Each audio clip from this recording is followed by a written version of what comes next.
I don't even know if you were there for the whole thing. I don't know what time you got there.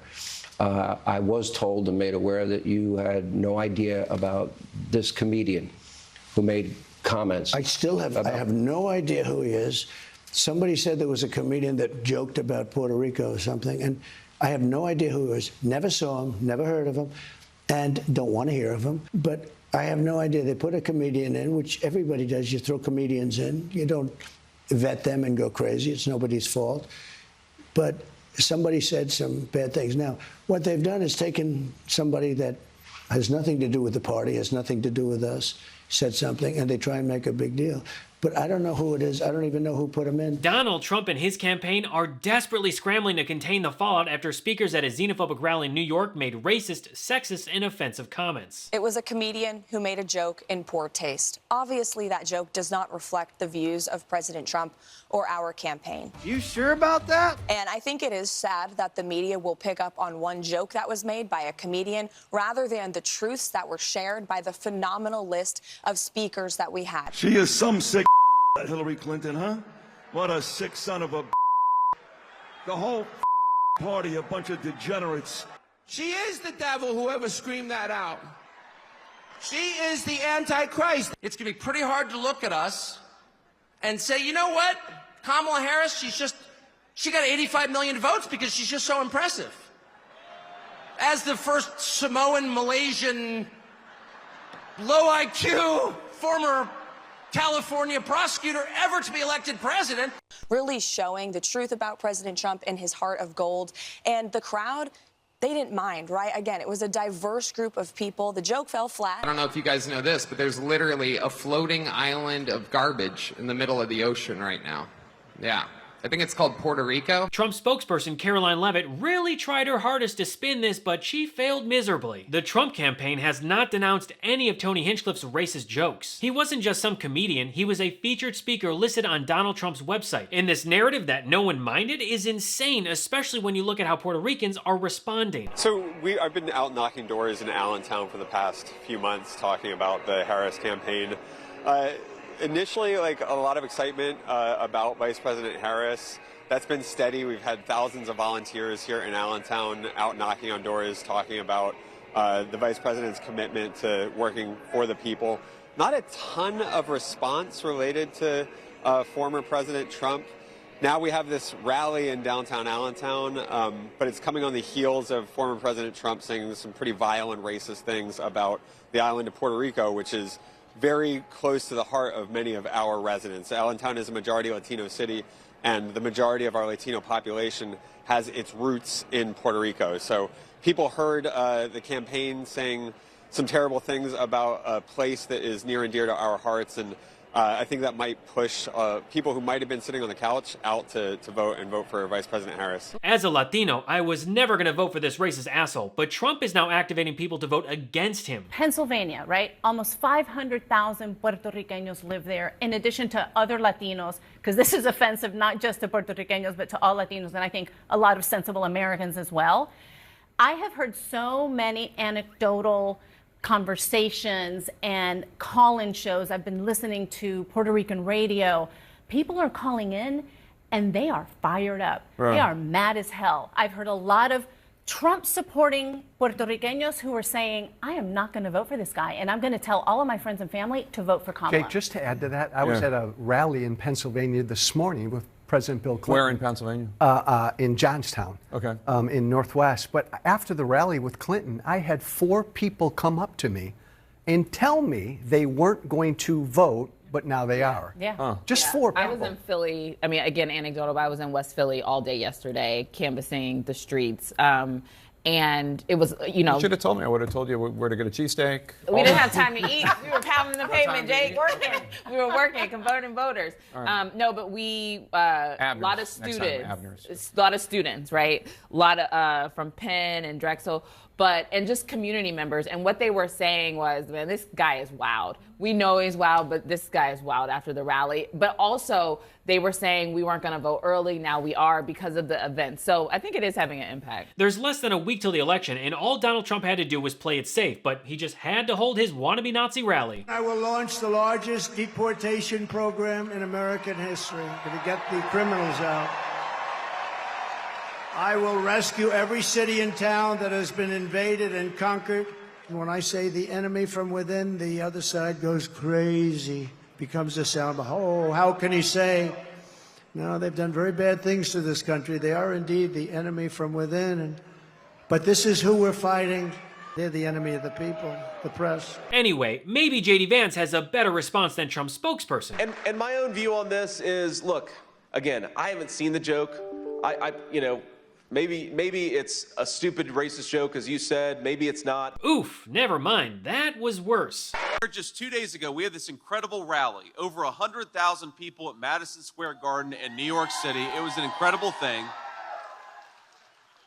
We had patriots from all over the country showing up, speaking, volunteering, and of course we had over 100,000 New Yorkers who showed up for the rally itself. 100,000 people? Yeah, right. Max capacity of Madison Square Gardens is 19,500 people. I haven't seen it. I'm not going to comment on the specifics of the joke. Let's be clear, Vance was literally a speaker at the event. He absolutely heard it, and I'm willing to bet that he slapped his knee while laughing about it. But I think that we have to stop getting so offended at every little thing in the United States of America. I'm so over it.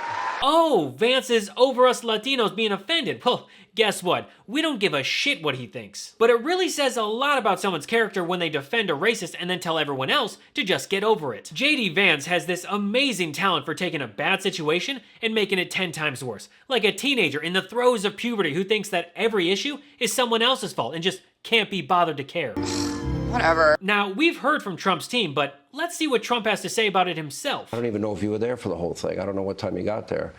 I was told and made aware that you had no idea about this comedian who made comments. I have no idea who he is.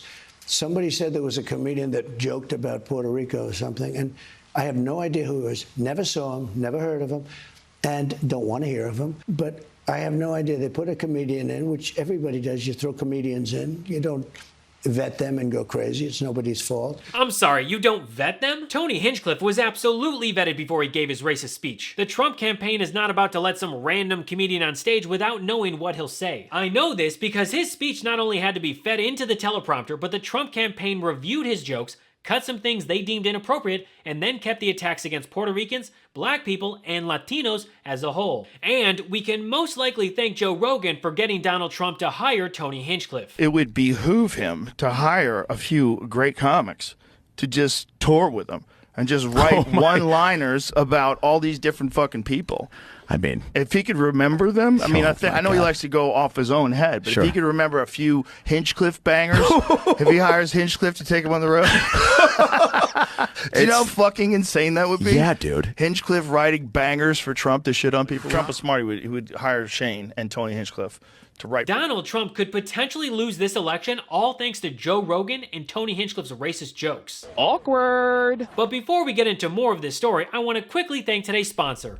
Did you know that traditional bed sheets can harbor more bacteria than a toilet seat? It can lead to acne, allergies, and stuffy noses, and it's just gross. Miracle Made offers a whole line of self-cleaning antibacterial bedding, such as sheets, pillowcases, and comforters that prevent up to 99.7% of bacteria growth and require up to 3 times less laundry. Using silver-infused fabrics inspired by NASA, Miracle Made sheets are thermoregulating and designed to keep you at the perfect temperature all night long, so you get better sleep every night. These sheets are infused with silver that prevent up to 99.7% of bacterial growth, leaving them to stay cleaner and fresh 3 times longer than other sheets. No more gross odors. Miracle sheets are luxuriously comfortable without the high price tag of other luxury brands and feel as nice if not nicer than sheets used by some 5-star hotels. Stop sleeping on bacteria. Bacteria can clog your pores, causing breakouts and acne. Sleep clean with Miracle. Go to trymiracle.com/Gabe to try Miracle Sheets today. And whether you're buying them for yourself or as a gift for a loved one, if you order today, you can save over 40%. And if you use our promo Gabe at checkout, you'll get 3 free towels and save an extra 20%. Miracle is so confident in their product, it's backed with a 30-day money-back guarantee. So if you aren't 100% satisfied, you'll get a full refund. Upgrade your sleep with Miracle Made. Go to trymiracle.com/Gabe and use the code Gabe to claim your free 3-piece towel set and save over 40% off. Again, that's trymiracle.com/Gabe to treat yourself. Thank you, Miracle Made, for sponsoring this episode.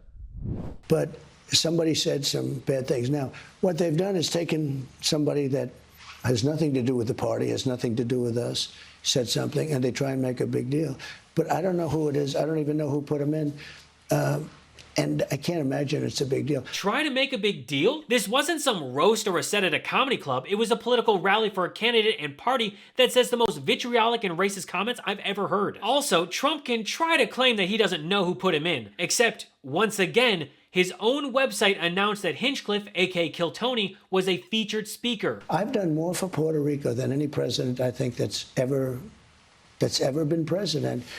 There it is, folks. Trump says that he's done more for Puerto Rico than any other president, which is interesting since Trump blocked Puerto Rico from receiving hurricane aid in 2017. Then he denied that almost 3,000 Puerto Ricans died from Hurricane Maria and Irma. And then Trump obstructed an investigation looking into why he was depriving the U.S. territory of congressionally approved funds. So yeah, Donald Trump hasn't done anything to help Puerto Ricans except throw paper towels at them, just like he did nothing to help the black community. I say the fact is that I've done more for the black community than any president since Abraham Lincoln. I say it, nobody can dispute it. I've done more for black Americans than anybody with the possible exception of Abraham Lincoln. I think I've done more for the black community than any other president other than perhaps Abraham Lincoln, and I think it's true. I did more for the black community than anybody with the possible exception of Abraham Lincoln, whether you like it or not. People say, oh, that's interesting. You believe you did more than Lyndon Johnson, who passed the Civil Rights Act? I think I did, yeah. How? Because I got criminal possibly justice reform done. I got prison reform. Lyndon Johnson. I've done things. Well, he passed the Civil Rights Act. That is almost as insane as Donald Trump thinking the Latino community actually likes him. Hispanics, but I've had really great relationship with Puerto Rico and people from Puerto Rico. They love. Every time I go outside, I see somebody from Puerto Rico. They give me a hug and a kiss. You sure about that? Now, a common tactic with Trump when he's confronted and wants to distance himself from an issue is to claim that he doesn't know the guy or he's never heard of him. So I don't know him. Never heard of him. I don't know him. I don't know him. I don't know him very well. I have not spoken to him much. This is not a man I know well. I don't even know him. I don't know him at all. Don't know what he's about. Don't know where he comes from. Same thing he said about his good friend, the self-proclaimed black Nazi, Mark Robinson. Are you going to pull your endorsement of Mark Robinson? I don't know the situation. The Trump-backed candidate for governor in North Carolina, Mark Robinson, has made dozens of disturbing and damning comments on a porn website. Here's the fact. Robinson's Trump's guy. He's been an unbelievable Lieutenant Governor, Mark Robinson. Robinson writing, quote, I am a black Nazi. Mark Robinson, he's out there, he's fighting. He's a great one. He's a good man. Robinson defended slavery, writing, quote, slavery is not that bad. I wish they would bring slavery back. I would certainly own a few. One of the strongest and bravest new voices in the Republican Party. He's been a great supporter of mine, and I'm a great supporter of his. Your incredible Lieutenant Governor, Mark Robinson. That Robinson used slurs on the website. We found that he often used anti-gay slurs, he used an anti-Jewish slur, he used an anti-Muslim slur. Lieutenant Governor Mark Robinson of North Carolina. What a job you're doing. He enjoys, quote, watching transgender porn, saying, quote, that's effing hot. It takes the man out while leaving the man in, and then adding, quote, I'm a perv too. So now, with less than a week till the election and no plan to apologize for the insanely racist comments made during his rally, Trump is doubling down. Because we had something the other night, it was incredible, at Madison Square Garden. We could have filled it up many times. Nobody's ever seen anything like, I don't think anybody has ever seen anything like what happened the other night at Madison Square Garden. The love in that room, it was breathtaking, and you could have filled it many, many times with the people that were unable to get in. But politicians that have been doing this for a long time, 30 and 40 years, said there's never been an event so beautiful. It was like a love fest. An absolute love fest, and it was my honor to be involved. Donald Trump trying to push that his wannabe Nazi rally was a love fest is a pretty wild take, but you know what else he described as a love fest? That's right, January 6th. And it was a love fest. It was a beautiful thing. No, but we actually, I requested, I said, look, this rally is going to be bigger than anyone thinks, because everybody I see said, oh, we're going to be at the rally, we're going to be at the rally. I guess whenever he says love fest, just assume the opposite. But actually, I just noticed something. Trump describes a lot of things as love fest, which might indicate a serious health problem. Last night I had a rally with tens of thousands of people. Like the press admitted there were at least 25 or 30,000 people. That means you can double it, at least in Texas, Waco, Texas. And it was like a love fest. It was incredible. It's a love fest. I built many buildings with them. They're great people, great contractors and great people. And we went to a McDonald's yesterday. That was quite a stop. That was quite a stop. We had thousands and thousands.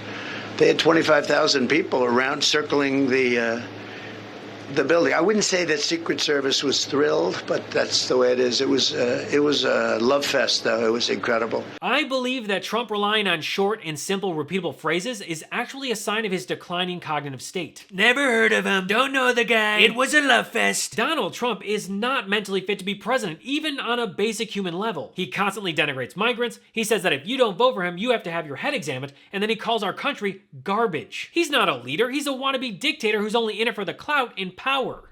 Well, that's a wrap for today. Thanks so much for watching, and don't forget to follow me at I Am Gabe Sanchez. If you enjoyed the show, make sure to subscribe to the audio version of What Was That, perfect for when you're on the go or just relaxing. Catch every episode wherever you listen to podcasts. So until next episode, I'm Gabe Sanchez, and this has been What Was That?